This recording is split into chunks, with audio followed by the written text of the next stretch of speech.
So if you guys would, please notice that your number 1 is a little different than my number 1. So please adjust yours to match mine. It'd be a better question if it was 2x minus 4y equals 4. Y equals negative 5x minus 12. Just the negative 2x. Sorry? Oh, and Yeah, just make that look exactly like what I've got up there. I think you should be in pretty good shape.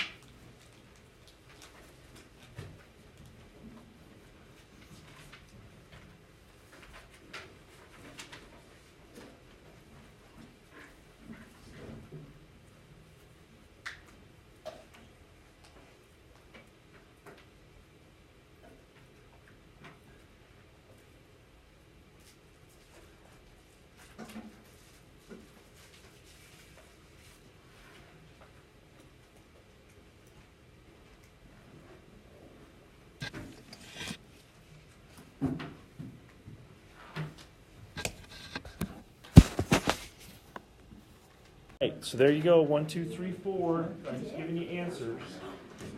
let's go. Oh, I actually got number 3 right. I got number 4 right. So let's discuss. Oh, I did 2. Let's go. Number 3. Me too. Everyone failed. I got number 2. I got number 2. Wow. Oh, I'm actually. Got 1, failed on 3, number 2, You 2. got the newest one right. You did. You got number 1 right. Negative 2, comma negative 2. Middle 2.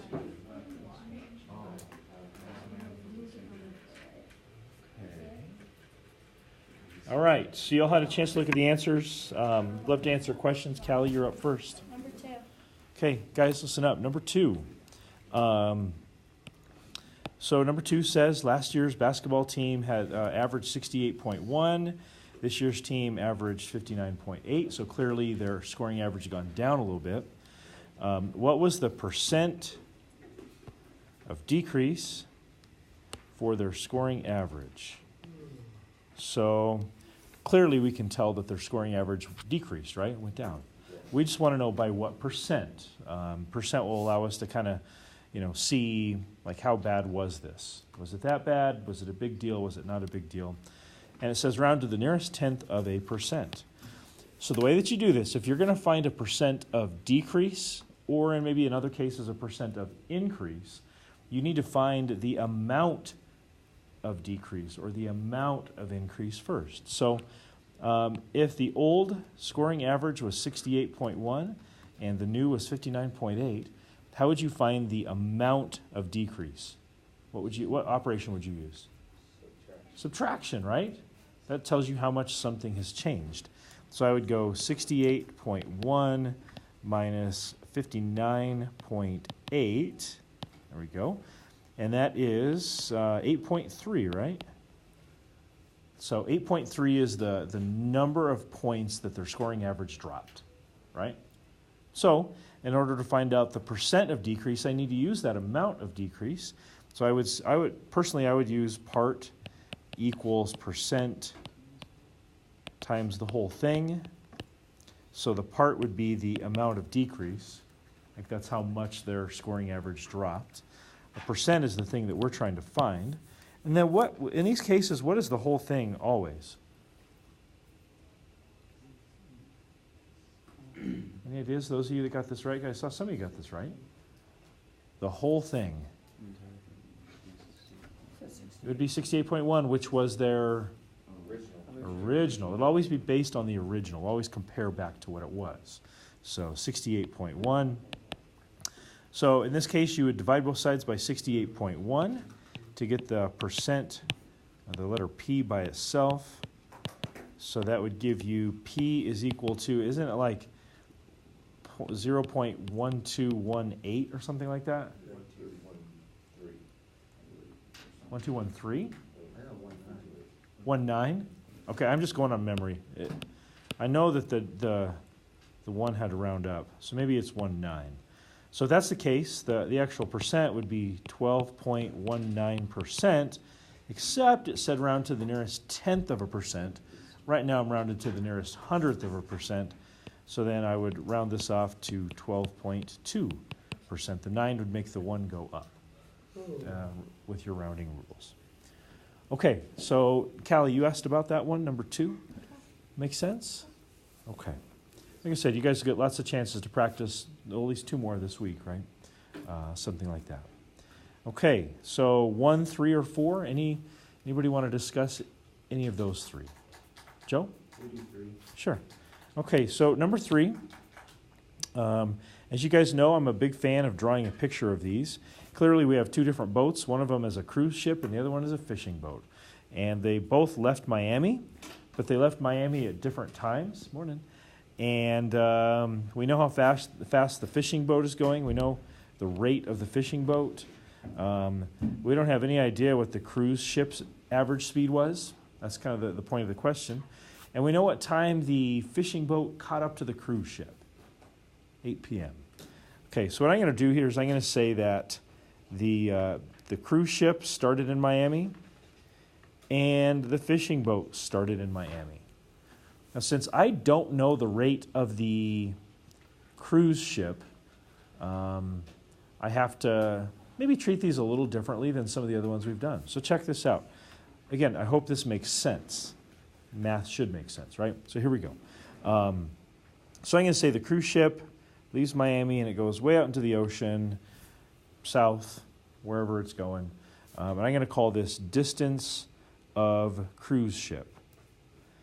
And the fishing boat does the exact same thing. We know the timing is different, but then eventually the fishing boat catches up to the cruise ship. There's distance of fishing boat, DF. That make sense? So since they both left Miami and the fishing boat caught up to the cruise ship, what true thing could we say to relate their distances together? Look at the picture. It spells it out pretty clearly. The distances are... We're going to go there in a second. We will. But the distances, how do these 2 distances relate? Well, I think sometimes when I use the word relate, you're looking at me like, what? It's not a family reunion, Mr. Anderson. So what if I asked you this question? How does my age relate to Whit's age? I'm older, right? And if we dug a little deeper, couldn't we find out by exactly how much older? So we would say Whit's age plus 29 years or so equals my age, right? How could we relate Faith's age with Whit's age? How old are you, Faith? 14. How old are you, Whit? 14. So how could we relate their ages? The same. And in math, the same means equals. Okay, so let's go back. How do I relate these 2 distances? They are equal, the same. That's right. So I would just say this. Distance of cruise ship equals distance of fishing boat. So when I say relate, all I'm asking you to do, and I say all, I mean, I realize it might not be easy, but we're trying to write an equation that's true that puts those 2 things in play. Make sense? Okay. So let's go to where Chase wanted to go. He said, let's do the RT thing, right? So distance equals rate times time. The rate of the cruise ship, we don't have any idea, right? That's our unknown. So I'm going to put distance of cruise ship is rate of cruise ship times time. How long did the cruise ship actually go? Like for how many hours? 8 hours. Started at noon, stopped at 8 p.m. That's 8 hours. So times 8. What is the rate of the fishing boat? 25. And how long did the fishing boat go? 6 hours. Started at 2, stopped at 8. Sounds like 6 hours. So at this point, I've got 8 RC equals 150. This is where I divide both sides by 8. And apparently that's, what was that, 18.75? 18.75. Okay, miles per hour. So that's the real struggle. And so I think this is where, you know, what I'm trying to get you to transition to is a little tougher. I know, listen, I get it. In middle school, you guys were turned into like computational beasts, right? Like your teacher would give you an equation and you'd solve it. Your teacher would give you an expression and you'd simplify it, right? And you probably, did y'all get like 30 or 40 a night? Oh yeah. 20, 30, 40 a I night? got 80 most nights. Oh but my gosh, It was over the 80. course of 2 nights, so it was That like is, 40 per night. okay, so it averaged out to be It was like 40 a per night. packet. Goodness gracious. So you turned into computational monsters, just these beasts where you can like crunch numbers and solve equations and add some like terms, right? But I mean, we're trying to transition you more into what like real math is. Real math is there's a situation with these two boats, and we need you to figure some stuff out. And I didn't give you an equation to solve. Guess who gets to come up with the equation? You. That's a little closer to what real math is. It's reading something, seeing a picture, drawing a picture, hearing about something and thinking, oh, I do. And getting to a place where you do. And an equation very well could be involved in that, like this one it was, of course. But I realize that's a little uncomfortable, but growing is always uncomfortable. That's why they use the term growing pains, right? Sometimes it hurts a little bit, and that's okay. It's okay to mess up. It's okay to struggle, but we'll try to keep you moving forward. Okay, so there's number 4 right there. There's number 1. Either one of those worthy of a discussion? Number 1 is pretty old. It's from like last November. Number 4 is pretty new. It's from last week. Colton? You do one? Number 1? Yeah. Sure. So this said use elimination or substitution. I don't know what you guys chose to use. What did you think was the better option? Substitution. I agree. Why would you say substitution is better? Because it already has y by itself. That's it. So if there's ever an x by itself or a y by itself, it's almost like the question is saying, hey, use substitution. You don't have to, but it's set up for you to be able to do that. So let's try that. So I know that y equals that. That's how they're related. They're the same. So what that means, of course, is since they have the same value, in the other equation, I can replace one with the other, right? I can replace one with the other. So I'm going to write 2x minus 4. There's where my y should be, but notice that I have taken y out. Make sense, Colton? No more y in there. I'm going to replace it with the only thing it's equal to, and that would be? What's the only thing that has the same value as y? Negative 5x minus 1. How do you know that that has the same value as y? That's what y equals. Yeah, because it says y equals that. That's right. Okay, so did you guys see the distributive property on this one? It's almost always involved with these. So 2x, it'll be plus 20x plus 48 equals 4. Some like terms to be added here, 22x plus 48 equals 4. And then Colton, if we were going to actually finish this one out, what would I need to do next? So you gotta maybe subtract 48 over. Subtract the 48 over? That's right. So it'd be 22x equals negative 44. And then how would I finish this one? Divide.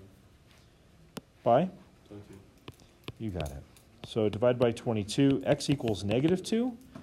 And then how would you get the y that goes with that x? Plug it back in. Yep. And of the two equations, equation number 1 or equation number 2, which would be easier to do that plug back in? Probably 2. Why?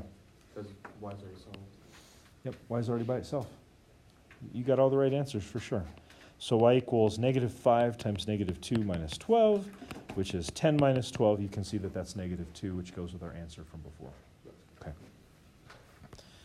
All right, so like I said, walking around, I could tell like there was some struggle on these. That's okay. There is nothing at all wrong with struggle. In fact, there's a lot that's right with struggle, I would say. So we've done 1, 2, 3. Number 4 was very new. We just did this last week. Anybody want to review number 4? Be happy to do so if you would like. All right. So then, as you guys well know, tomorrow, I don't think we're going to do a DMR tomorrow. I think no DMR tomorrow. We'll do it again Wednesday. And we don't have our DMR quiz on this until next week. So I think you're going to get 4 practice days, I think. So that's probably really good, right? For this, yeah. It's probably really good because we need a little extra practice with this. So I think it's something like practice today, practice Wednesday. We have our test on Friday. And then I think practice again next Monday and Tuesday, then DMR the day after that, something along those lines. So it'll be a little more spread out. So that's probably good. Okay.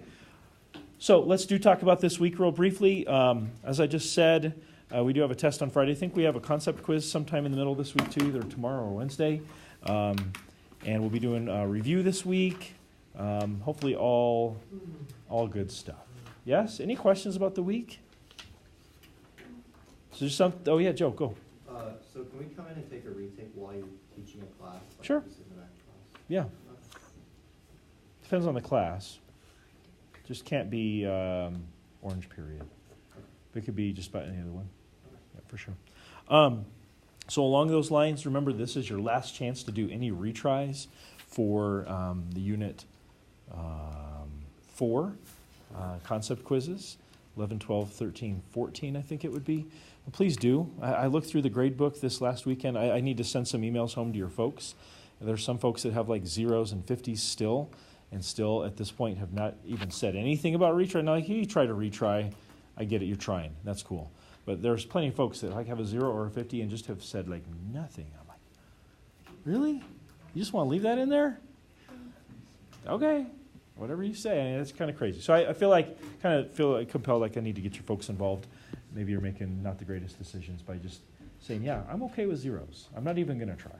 And if you try, you try. You know, do your best. But I can't imagine you'd just be okay with that. All right. So anyways, I've got a little activity for you here this morning. I hope this will be very useful. I think this will be entertaining for sure. So we're going to start doing something that I think is, a real hallmark of Algebra 1, and that is factoring. And so I wanted to start you off with kind of a conceptual exercise here. But before we do so, let's make sure we understand what the word factor even means. It says at the top there, a factor is a part of a blank. Any ideas on what goes in the blank? Factor is part of a... Oh, this is good. Any ideas? All right, here we go. A factor is part of a multiplication, would be one word you could put in there, multiplication, or probably the better word, or a product. So if you remember, a product is just another word for overall, it's a multiplication. So if I could overgeneralize what we're going to be working on today and through next week, is we're going to be taking what we did a couple weeks ago. Do you guys remember when we did the boxes, like when we were multiplying polynomials together? Yes. We're going to take what we did with that, and we're going to try to reverse it. And the reversing of it is just as important, if not more important, than the putting of it together.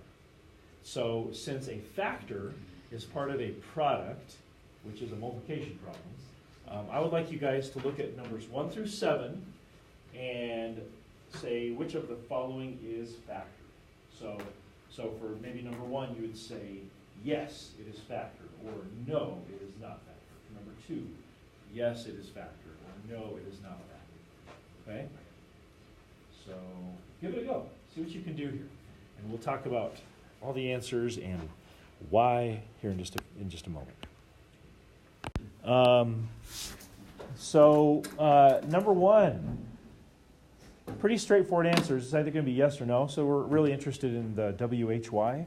Why is this factored or not? So number 1, what do you think? Yes or no? Yes, it is factored. No, it is not. No. Okay, so we say no. Anybody want to offer a why? There is some multiplication actually. Isn't 8x 8 times x? Isn't x cubed x times x times x? Correct. So there actually is some multiplication going on. I do agree with you that it is not factored, like no is correct, but I think it would be incorrect to say, well, there's absolutely no multiplication going on. There is, right? It's just false. It's just simple. Okay, I can buy that, but I think that we can go a little bit deeper than that. when we say is it factored, we're not talking about is there a little multiplication going on in the first term or a little bit in the second term or the third term or whatever. We're talking about overall, when you look at the whole thing as an overall expression. Is the overall expression a multiplication problem or something else? It's addition, isn't it? If you were to describe this, wouldn't you say that overall it's something plus something? Meaning that it is not a product, meaning that it has not been factored yet. It could be factored, but it hasn't been factored yet. Okay, number 2, yes or no? Yes, it is. Number 2 is definitely factored. Now, somebody could argue, they could say, well, hold on, Mr. Anderson. There's a minus sign in there. That means that it's not factored. But overall, wouldn't you say that the overall picture is multiplication? Isn't it 5 times x times the quantity of x minus 9? Overall, it is a multiplication problem. How about number 3? Yes factored or no factored? No, it is not. Why not? Overall, it is addition and subtraction, right? You got both going on there. And it's true that there is some multiplication going on with the individual terms, but overall, it is addition and subtraction. Any questions on 1, 2, or 3? This will be super important as we move forward, understanding what is and isn't factored. And, of course, we'll work on, if it isn't factored, how do we get it there? Okay, number 4. Yes factored, no not factored. What do you say? I'm hearing actually both now. I'm hearing a few folks say no, it's not. A few folks say yes, it is. Overall, would you guys say, like if you looked at the whole thing as a big picture, the whole expression, is it something plus something, something minus something, or something times something? Isn't it overall something plus something? It's this term right here plus this other term over here. Not factored. So no here. Okay, take a look at number 5. Overall, would you say it's factored, yes, or not factored, no? Yes. Answer is yes. Again, somebody could argue here and say, wait a minute, there's a plus sign in there and there's a minus sign in there, and I completely agree with you. But I'm not like digging into all the little tiny details. Oh, I found a plus sign, or I found a minus sign. I'm looking at it overall and saying, overall, is it something plus something, or maybe something minus something? Or is it something times something?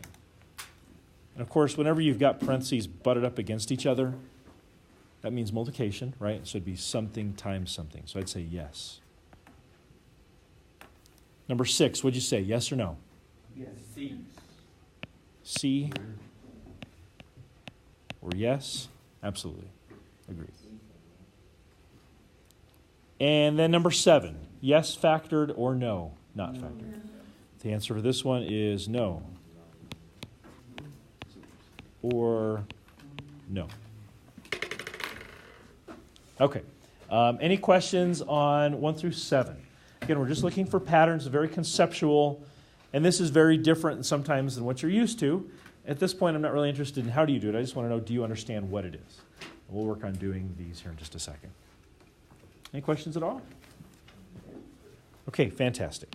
So then we're going to do a little practicing, and this is where, I think I mentioned this before, that using the box graphic organizer to do our multiplication would really pay off later. We're gonna reuse these boxes here. I'm going to show you a couple ways you could handle this. And we'll be really consistent with this as we try to work on factoring. So I work on this with my AP Calculus students all the time. Like, they're really good at factoring for the most part, but sometimes they don't really understand what factoring is. And so I want to try to explain it to you. Would you guys agree with me, based on the exercise we just did, if you look at number 1, would you guys agree with me that number 1 is not factored yet? Correct. Because what kind of an expression is it? Subtraction. It's subtraction, right? It's something minus something, which means that it's not a product, right? It's a difference. And so we don't have what we want yet. And so factoring is this. It's the process of taking something that's not a product and turning it into a product, if possible. Bless you. It's the process of taking something that is a sum, or maybe a difference, or maybe a combination of the two, and turning it into a product. So I've given you all some really specific instructions here. It says factor out the GCF. Do you guys know what GCF means? Greatest common factor. We talked about that a little bit before, but it's been a while. So let me write this out. Greatest common factor. And I think one of the ways you could do this is to use the boxes. So here's what we're going to do. I'll do a couple of these here. Couple of ways of looking at this. I'm going to draw out a box. I'll go over here. How about that? So it's a binomial, and so I'm going to put 7x minus 14 in the box. So I've got two terms. So I made a 1x2 box, a set of boxes there. And what I'm going to do, I'm going to factor out the GCF. I'm going to try to find the common factor. And at first, this might be kind of tough. And so maybe an easier way to do this would be to take the two terms in my boxes and think about the prime factors of those. So for instance, isn't 7 already prime? Yes. Right. So it's going to be 7 times x. But negative 14 is definitely not prime. 14 is what times what? Well, it's 7 times 2. So I'm going to say that negative 14 is negative 2 times 7, maybe. Does that make sense? Okay, so then, now that you see it written this way, can you guys see the common factor between the two terms? 7. So what I'm going to do is I'm going to factor that out, or undistribute it. And so it's going to look like this. I'm going really slow with steps here. Just know you could go a bit faster. So I've got 7 times x minus 2 times 7. I'm going to factor the 7 out. And then if I did factor that 7 out, what's left over? Just the x minus 2. The x and the minus 2. Right? So the 7 has been removed from each term. I've undistributed it, if you will. The leftover would be x and minus 2. So this would factor as 7 times parentheses x minus 2. So my hope is that eventually you would get much, much faster than I was on this one. Maybe you already are much faster. Maybe you saw this pretty early. That's totally fine. Now compare. Do you see how this and this are the exact same expression? It's just that the one on the left is a difference. The one on the right is a product. So what I've done is I've taken something that was not a product and I've turned it into a product. That process is called factoring. So I'd like you guys to try number 2. Please try number 2. Factor out the greatest common factor for number 2.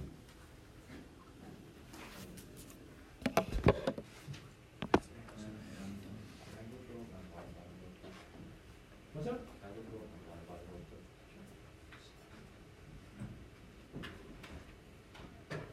By the way, what if you were doing a question like this and you thought you had it, but you were just not totally sure and you wanted to check? What could you do to try to check to see if you got this right?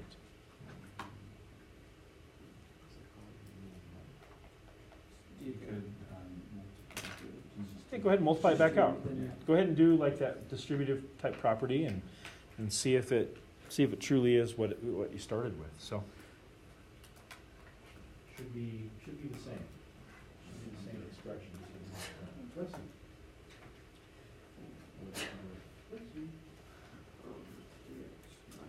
you get to a finishing point, make sure you check with the neighbor, see if you agree with them.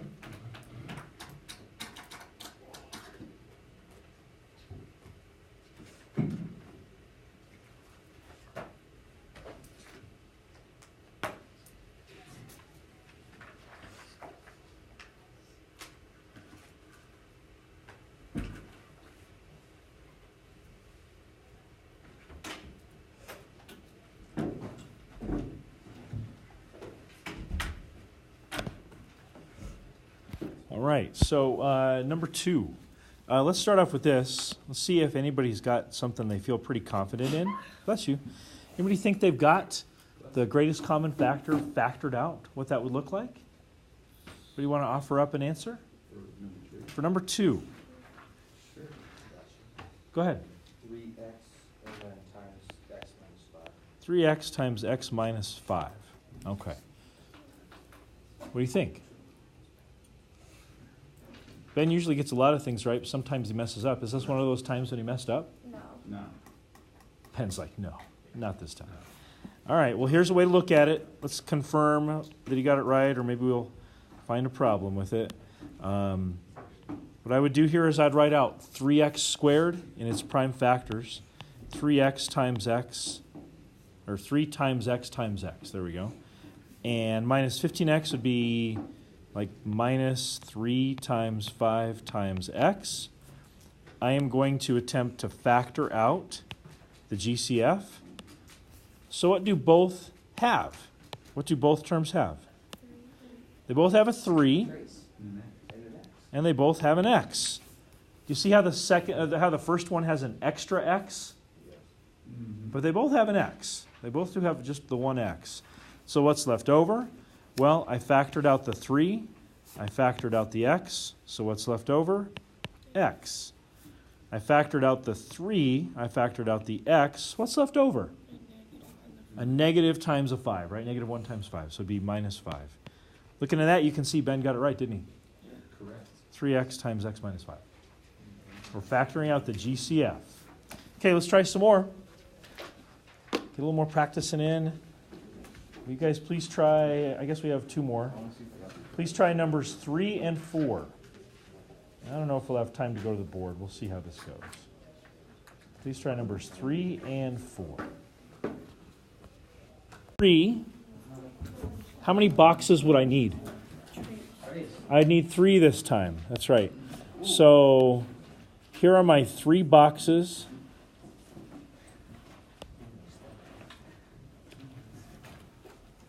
Within my 3 boxes, I would have this.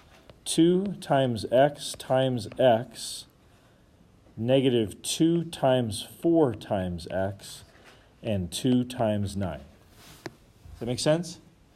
Now I'm looking for what's in common, and I think this is kind of where this fell apart. I'm going to write what's in common, like the common factor. I'm going to write it out to the left. So what do they all have? 2. They all have a 2. It's right here, here, and here. Is there anything else in common amongst all 3 terms? No. There's not. That's it. So I write the 2 out there, so I can be assured that my factored expression is going to look like this. 2 parentheses. Now I'm going to write what's left over. The 2 is factored out, so this would just be x squared. The 2 is factored out, so this would be minus 4x. And the 2 is factored out, so this would be plus 9. You see the difference on what we did? Mm-hmm. And then it would be x squared minus 4x plus 9 in the parentheses. That makes sense? Mm-hmm. Okay. Questions about number 3?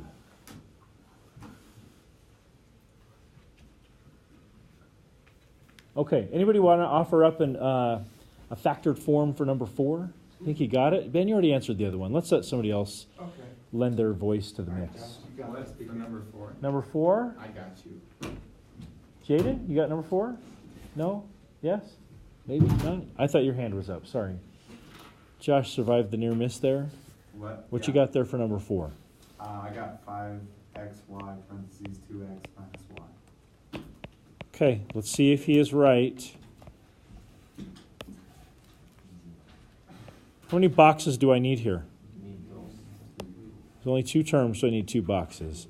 So this would be 2 times 5 times x times y, and then minus 5 times x times y times y.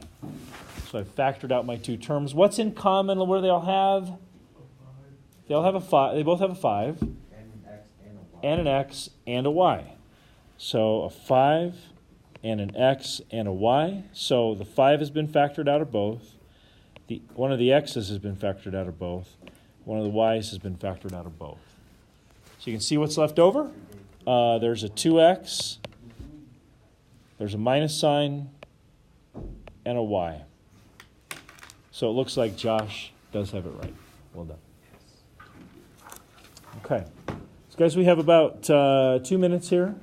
Please don't pack up. Is there anything you'd like to talk about in regard to these factoring questions? Please don't pack up. If you're putting something into a folder, please stop. Thank you. It's not just like a transition to leaving. I want to make sure. I realize you might forget some of this stuff by tonight. I get it. But I'm hoping that as of right now, we're okay. Okay, if you're really okay, then you should be able to do this one in less than a minute. So please try this one. We don't get to go to the board. The DMR took a little longer than I thought, but that's okay. All right, so here we go. Please factor the GCF out of this one. Let's go with 18x squared minus 6x. 18x squared minus 6x. I'll give you about 45 seconds because that'll get you out of here right on time.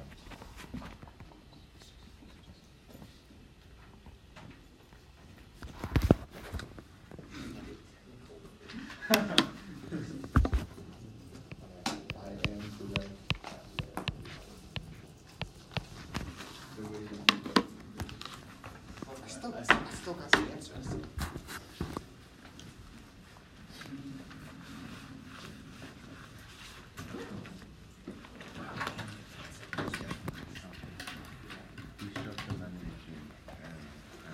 Okay, if you're ready to see the answer, there it be. There it be. How'd you do? Good. Good? 6x is the GCF. The leftover stuff would be 3x minus 1. Okay. Hope you guys have a wonderful Monday. Look forward to seeing you tomorrow.